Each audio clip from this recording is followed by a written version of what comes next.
Minhas bonecas e meus bonecos queridos, todos vocês são mais uma vez muito bem-vindos aqui ao canal Bonecópolis. Está tudo bem com vocês? Eu espero que sim. Hoje uma sexta-feira muito especial porque aproveitando essa semana do May 4th. Na terça-feira eu já fiz um vídeo no trabalho fotográfico com Star Wars, né?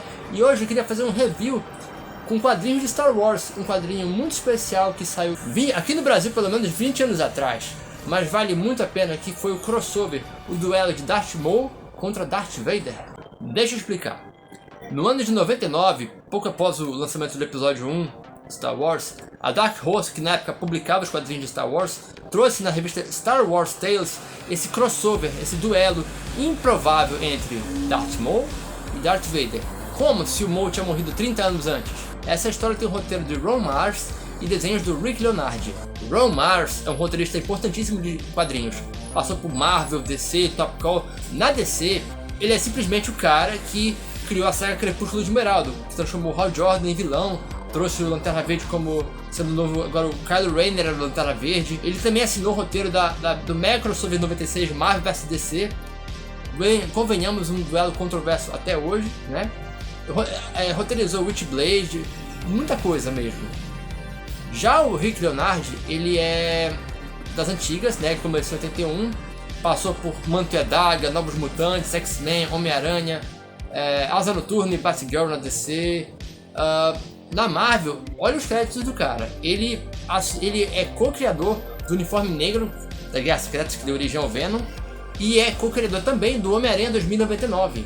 Eu conheci o trabalho do Leonardi desenhando uma história do Hulk que me impressiona até hoje, e qualquer hora dessas vou falar sobre essa história, que é muito bacana. Mas hoje o papo aqui é Star Wars, mostrando o que aconteceria quando três Lords Sith decidem atrair Vader para uma armadilha e confrontá-lo por ele ser considerado indigno de ser aprendiz do Palpatine, porque ele foi Jedi e porque ele foi treinado pelo Obi-Wan, que derrotou o Maul. Para tirá-lo do posto, eles clonam Darth Maul porque acreditam que ele vai derrotá-lo e ser um aprendiz digno para o Palpatine. Será que ele conseguiu? Assista o meu review. Tcharam! Star Wars Ressurreição, uma revista de 2002 publicada originalmente pela Dark Horse Comics no selo Star Wars Tales.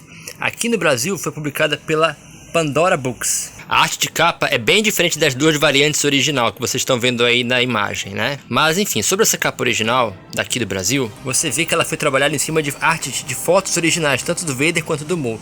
Ficou bem legal, por sinal, gostei. A primeira página, logo de cara, ela já apresenta os três Lords Sith responsáveis pelo engendro da trama dessa história, né? E o Leonardi, ele faz um negócio legal que deixa bem estilizado, não caricata, mas muito expressiva dos personagens, assim, da capa esvoaçante, a expressão impassiva de Lord Sith, assim, ele soube marcar bem isso. Outro acerto aqui do Leonardi foi fazer esses cinco quadros aqui para marcar o pouso da nave Tiridium. Para quem não está familiarizado, deixa eu explicar. A nave Tiridium, que é essa nave imperial de transporte, quando ela voa, ela tem essa posição de asas. Quando ela pousa, ela recolhe. Isso geralmente é mostrado nos filmes. Aqui o Leonardi, ele não simplesmente mostrou ela pousando. Ele aproveitou 5 quadros para ver o movimento das asas, mudando a envergadura para registrar o pouso. Gostei muito disso. Essa primeira aparição do Vader aqui é interessante porque esse diálogo dele, onde ele fala que ele está buscando pelos planos roubados, dá a entender que houve um intervalo muito grande de tempo entre o roubo e a busca pelos planos que vimos no episódio 4. Com Rogue One a gente percebe que esse período foi muito curto. Essa história aqui não teria nem como acontecer durante o episódio 4, então, ou seja, essa história que nós estamos lendo aqui, ela já não é mais canônica, como eu falei pra vocês. Por causa desse intervalo de tempo de procura do Vader pelos planos roubados que não tem mais como existir. Aqui a equipe se dividiu para buscar os planos e patrulha, né?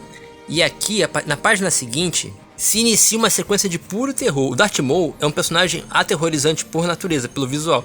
E aqui nessas páginas parece filme de terror, onde ele vai eliminando Stormtroopers um a um e deixando um suspense no ar. Essa sequência que fica apenas um esperando e o Maul espreita até matá-lo é bem a cara disso. Aqui, onde ele fala que o lado negro é forte nesse local, quem acompanha os filmes sabe que tem lugares que são fortes com a força. Tanto o pântano em Dagobah quanto aquele porão em Takodana no episódio 7.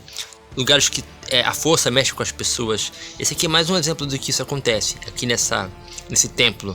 Aqui, enfim, nós temos a revelação do plano desses 3 sacerdotes. Clonaram o Maul para enfrentar o Vader, para que ele fosse substituído, porque como o Vader foi treinado pelo homem que matou o Darth Maul, eles queriam substituir. Ponto pro Leonardo de novo por fazer um olhar. O Maul já tem um olhar de perturbado, ele conseguiu dar um olhar muito mais perturbado pro Maul do que de costume. É importante salientar que esse não é o Maul que conhecemos, esse é um clone do Maul. A clonagem, ela não é uma coisa nova em Star Wars, ela já é explorada desde os anos 90, no Império do Mal, quando clonaram o Imperador, e no episódio 9 também. Ainda assim, tem coisas que eu achei muito estranhas. Para quem se acostumou a ver o Maul falando muito pouco, aqui você tem ele falando direto. As animações mudaram isso, mas ele desenvolve frases, falas, ele é provocativo. Não são falas pontuais como em outras histórias. E ele fica provocando, chamando de Jedi, né? Ele dá um salto, ele, belo pouso Jedi. Tipo, o tempo todo, tanto ele quanto os sacerdotes, eles acusam ele de não ser um aprendiz digno. Aqui mesmo eles falam, o outro, ainda existe luz demais dentro dele. Nesse momento aqui, o Vader corta ao meio o sabre duplo do Maul. E acontece uma coisa que eu sempre quis ver, que era o Maul lutando com 2 sabres de luz na mão, né? Eu sempre pensei, na verdade, por que ele nunca adaptou a arma para ser destacável ele fazer isso. E o Maul leva melhor em combate. Dá a entender que o Maul é levemente mais habilidoso, leva uma vantagem sobre o Vader. Não sei se é a presença do ódio maior nele. A forma como o Vader derrota o Maul é uma das mais impressionantes. Ele pega o próprio sabre, volta contra si mesmo e se atinge. E aqui tem uma fala muito importante, quando o Maul pergunta o que ele poderia odiar bastante para destruir, porque o ódio no Sith tem que ser muito forte para que ele vença. O que você poderia odiar bastante para me destruir? A resposta do Vader: eu mesmo. Dá pra dizer que isso revela um sentimento de culpa por tudo que aconteceu. Pela morte da Padmé, pela destruição do Jedi, pelo fim da amizade com Obi-Wan, por tudo. Pela queda da República. Ele se culpa por tudo de certa forma. E ele se odeia por ter sido enganado. A grande virada dessa história é quando os sacerdotes são eliminados não pelo Vader, mas pelo próprio Palpatine, que diz que veio para se certificar de que os planos estavam aqui ou não. E o Vader conta o plano para eles, e algumas coisas que o Palpatine fala dão a entender uma opinião dele. Ele diz que poderiam me suprir com um aluno superior. Ele também acredita que o Maul era superior ao Vader. E aqui o Vader pergunta se ele sabia disso. Se ele sabia. Tanto aqui ele fala, ora, há uma hesitação quando ele fala. E lá atrás, ele perguntou se o Imperador sabia. Eles também hesitam.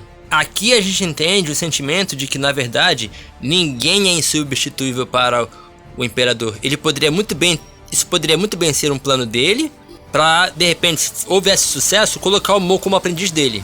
E eles foram eliminados justamente para que não houvesse testemunhas ou que eles pudessem falar algo para o Vader. Gente, vamos pensar, né? Dooku, Grievous, o próprio Maul, todos eles foram descartados pelo Palpatine em algum momento. Todos foram usados. Isso confirma quanto o Palpatine usava as pessoas para os seus propósitos. Quando não eram mais úteis, ele eliminava por alguém superior. E isso aqui na história fica bem claro. Se o Maul tivesse vencido, acompanharia o Palpatine nas missões, ele desempenharia papéis importantes na história, como o Vader representou. Exceto que ele não tem parentesco nenhum com o Luke. Talvez ele até fosse um engendro da vingança do Luke. E muita coisa talvez fosse diferente. É uma coisa pra gente pensar. Seja lá o que o Vader pensou depois disso, ele nada fez. Talvez houvesse uma hesitação aqui, mas ele o seguiu. E a partir de então a gente percebe, e até vendo as histórias que atualmente são canônicas, a gente percebe que o Vader, por mais que seguisse o Imperador, na primeira oportunidade, ele também o trairia para assumir o poder. Talvez seja a lição mais importante que o Palpatine ensinou ao Vader, a busca por poder. Por mais não canônica que seja hoje, é um registro que eu acho, no mínimo, espetacular e gosto muito de ter na coleção. Eu não tô lembrado, mas eu acredito que esse foi o único duelo entre os dois. Não sei se em Rebels, não vi Rebels inteiro, então não sei te dizer se houve um confronto entre os dois. Eu acho que não, eu penso que não. Rolou até uma polêmica agora do que originalmente o Maul apareceria na série do Obi-Wan e não o Vader. A Deborah Chow, que é a diretora, já desmentiu isso. Mas, assim, como eu já falei pra vocês, a história não é mais canônica e gera a pergunta: quem venceria esse duelo afinal de contas? eu acho que seria mais equilibrado do que o que vimos aí, né? Na opinião de vocês, independente do que aparecer na história, quem venceria esse duelo? Deixem nos comentários. Aproveitem, deixem o like e se gostaram do conteúdo desse e dos outros que apresentei, assim como a forma que eu apresento, se inscrevam para dar essa força, beleza? E sigam as redes do canal que aparecem aqui. Dito isso, muito obrigado e até o próximo review, até o próximo vídeo aqui no canal Bonecópolis.